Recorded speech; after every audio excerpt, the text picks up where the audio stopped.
He smiled at her parents' funeral. That's the last thing Evelyn remembered before she died, and the first thing she remembered when she came back. Now, 23 days later, she walks into a gala with a new name, a new face, and a man like Cassian Wolf at her side. The man she once called fiancé is about to find out.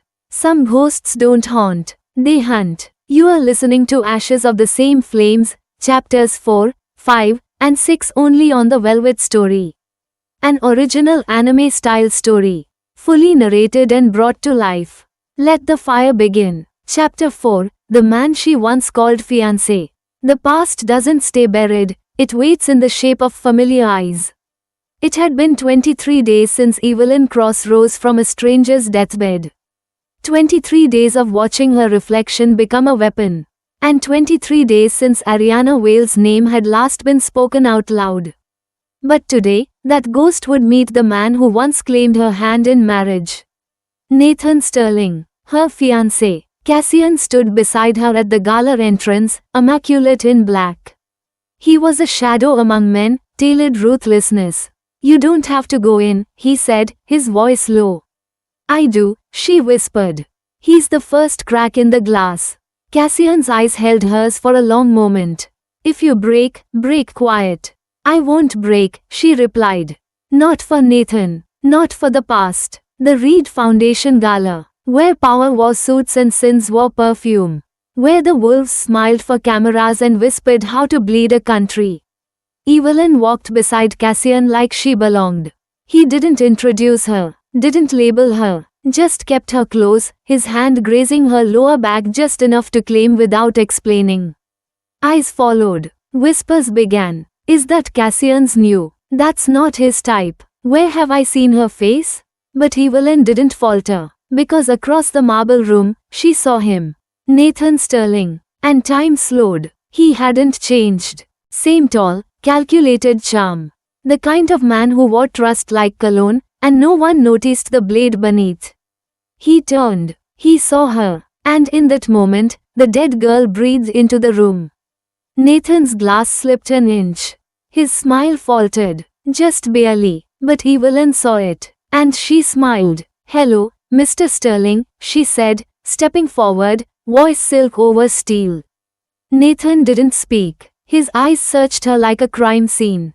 "You look like someone I used to know," he finally said. Cassian stepped beside her like a threat made of bone and wealth. "She's not," he said flatly. "That someone is dead." Evelyn turned her head slowly. "And some people like it that way." Nathan's smile didn't reach his eyes. "You're quite interesting." She tilted her head. "You don't even know what I am yet." Cassian's fingers brushed hers. It wasn't affection. It was signal. "Pull back." "Not yet." So she let the storm settle. For now. Later that night, as they left the gala, Cassian was quiet in the car. Evelyn watched the city blur past. "You knew he'd be there," she said. "I knew you needed to see him," Cassian replied. "I wanted to see what you'd do." And he looked at her then, eyes like ice that burned. "You didn't flinch. Not once." "I wanted to kill him." "I know," he said. "That's why I brought you." She turned away, swallowing the ache in her chest. "He smiled at my parents' funeral. Did you know that?" Cassian didn't answer, because he knew that kind of grief. The kind that never stops screaming, even in silence. That night, she stood alone in the Wolf Estates library, holding a glass of wine she couldn't taste. She remembered how Nathan used to talk about forever with the same voice he used for business mergers. He never loved her, but he had wanted to own her. And now that she was alive again, hidden, reborn, she would be the one haunting him. Downstairs, Cassian watched her on the security feed. She stood in the shadows, silhouetted against glass, like vengeance carved in silk. And for the first time, he felt something dangerous bloom in his chest. Not strategy, not curiosity, but I want, not just for her body or her plan, but for the way she stood tall in the ruins of her own grave. Cassian closed the screen. She wasn't ready yet, but she would be. And when the time came, he would burn their enemies to ash beside her, or go down loving a woman made of war. End of chapter 4. Chapter 5. His name was Wolf. Some names were not given, they were earned in blood. Cassian Wolf. He was a legend long before he turned 35. Built a tech empire from the bones of fallen giants. Made enemies with men who thought they were gods. And Evelyn was about to learn why everyone feared him. The morning after the gala, she woke to silence. No Cassian. No staff. Only a note. Meet me at the top of the tower. Bring nothing but your truth. C.W. She stared at the handwriting. Clean, severe, controlled. Just like him. The elevator rose 80 floors in silence. When the doors opened, wind greeted her. A rooftop helipad. Empty, except for him, Cassian, standing at the edge, suit jacket gone, sleeves rolled, watching the city like he owned its heartbeat. Thought I might find you falling off buildings, she said, stepping toward him. He didn't turn. If I fall, I take half the world with me. She stopped beside him, arms crossed. Why am I here? He glanced at her, and for once, he looked almost human. I need you to understand who I am. Before you decide how far you'll let me take you. He told her about Red Vespa, a secret alliance of legacy billionaires, old money families, and corrupt officials. The people behind backroom wars and political puppets. They ran empire from shadows. And they were the ones who had targeted Evelyn's father when he blocked the Reed merger. They killed your family because your father made one promise too loud, Cassian said. And Victor Reed doesn't forgive obstacles. Evelyn felt cold settle in her bones. And you? She asked. You are not one of them? Cassian smiled, but it didn't reach his eyes. I was born from them. My mother was Wolf by name. My father tried to make me a leash dog. So I killed his company first.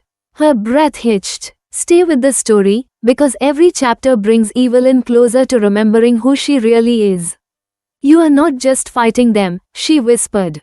You are the rebellion. He turned toward her fully now. Close. Too close. No, we are. Something cracked in her. This wasn't just about revenge anymore. It was about legacy. A war that started before she was born. And maybe this man wasn't just her ally. Maybe he was the only one who understood what it was like to be raised to rule, and buried like a mistake. You are shaking, he murmured. I'm cold. No, you're remembering who you are. He stepped closer. His voice lowered. I see you, Evelyn. Not the girl who died. Not the woman pretending to heal. But the queen who hasn't yet crowned herself. She turned her face away. I can't fall for you. You won't. He leaned in, brushing his lips near her ear. You'll burn with me. That night, she didn't sleep. She wandered through Cassian's private study again, only this time, he was there. At the window, whiskey in hand. She moved to leave, but he spoke. The girl in that photo, my sister. Her name was Isabel. Evelyn turned. Cassian's eyes didn't move from the skyline. She was 17 when they took her. A political pawn for leverage I didn't know I had yet. They cut her up and sent her fingers to the door of my first office. Evelyn's breath left her body. She was soft, he whispered. And they taught me that softness dies fast. Evelyn stepped closer. Quiet, careful. She reached for the glass in his hand, took it, and set it aside. You don't have to be soft, she said. But you can be seen. Cassian looked at her then, really looked. And in that moment, he wasn't untouchable. He was broken, vicious, beautiful, and hers, if she wanted. His hand came to her jaw, slow, intentional. Their lips hovered, just inches. But she stopped him. Her breath was ragged. Her voice shook. I can't want you. Not yet. Cassian's eyes darkened, but he didn't pull away. Then I'll wait. When she returned to her room, alone, Evelyn stared in the mirror. She didn't recognize the woman staring back. But she liked her. She was powerful, desired, dangerous, and very, very close to remembering what it meant to be Ariana Vale. End of chapter 5. Chapter 6, The Wolf's Cage. Power isn't in the throne. It's in knowing who built it, and who will burn it down. It began with silence. Not the kind Evelyn Vale had known in death, Cold, still, final. This silence was sharp, intentional. The silence before strategy. Cassian didn't give her orders. He gave her choices, rooms, resources, a war chest of possibilities. I'm not handing you power, he said. I'm handing you the tools to take it. And Evelyn? She wasn't a queen yet. But she was learning. Week 1, the art of vanishing. Disappearance is the loudest statement, said Cassian. Evelyn watched as Cassian erased her existence from every digital archive. No Ariana Vale, no Evelyn Cross, just shadows where a girl once breathed. And then, a whisper campaign began. Who is the woman beside Cassian Wolf? Anonymous articles, leaked glimpses, a mysterious partner at his meetings. Cassian made her a question, not an answer. And people in power feared questions they couldn't control. Week 2, language is weapon. Cassian hired a retired intelligence linguist to tutor her. How many ways can you say no without saying no? The woman asked. Evelyn blinked. I'll consider it. That's an interesting perspective. I'll let the numbers speak. Let's revisit that after restructuring. She practiced until her voice could slice without raising volume. Until a smile became threat. And silence became answer. Week 3, the anatomy of influence. You don't need to lead everyone, Cassian said. Just lead the right 5 people. Evelyn was introduced to a media tycoon with gambling debts, a government fixer addicted to designer pills, a hedge fund queen desperate for image repair, a private military contractor without a soul, and a digital ghost, hacker, liar, info broker. They all owed Cassian something. Now, Evelyn was the new name they had to say yes to. She didn't threaten. She offered solutions. And then hinted at consequences.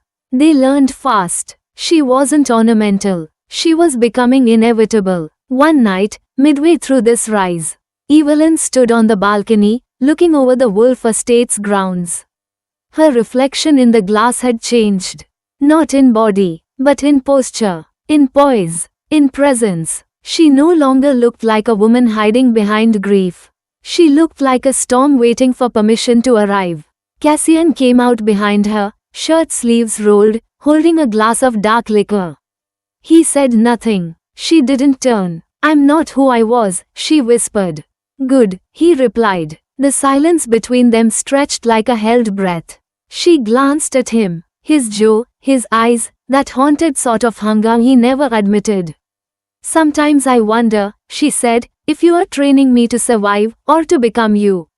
Cassian's voice was a shadow. Both. But there was something he didn't say. Every time she entered a room now, he watched. Not as a mentor, not as an ally, but as a man who was slowly being undone by the very weapon he was forging. Evelyn was no longer just his project. She was becoming his weakness. And that terrified him. That night, Evelyn opened a vault Cassian had given her access to. Inside were files, names, ledgers, surveillance clips, Victor Reed, Nathan Sterling, and someone unexpected. A file marked, Whale Industries.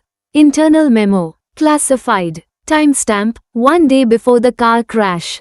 Encrypted, unsigned. She froze. Her father left her something. And the dead didn't speak unless they had something terrible to say. End of chapter 6. She faced the man who betrayed her. She stood beside the man who could destroy everything. And now, she's learning how to disappear, manipulate, and rebuild a legacy from the ashes. But one file, hidden deep in a vault her father left behind, might reveal that the real enemy isn't just in the shadows. He might be in her bloodline. Subscribe to the Velvet Story, because chapter 7? That's where secrets start screaming.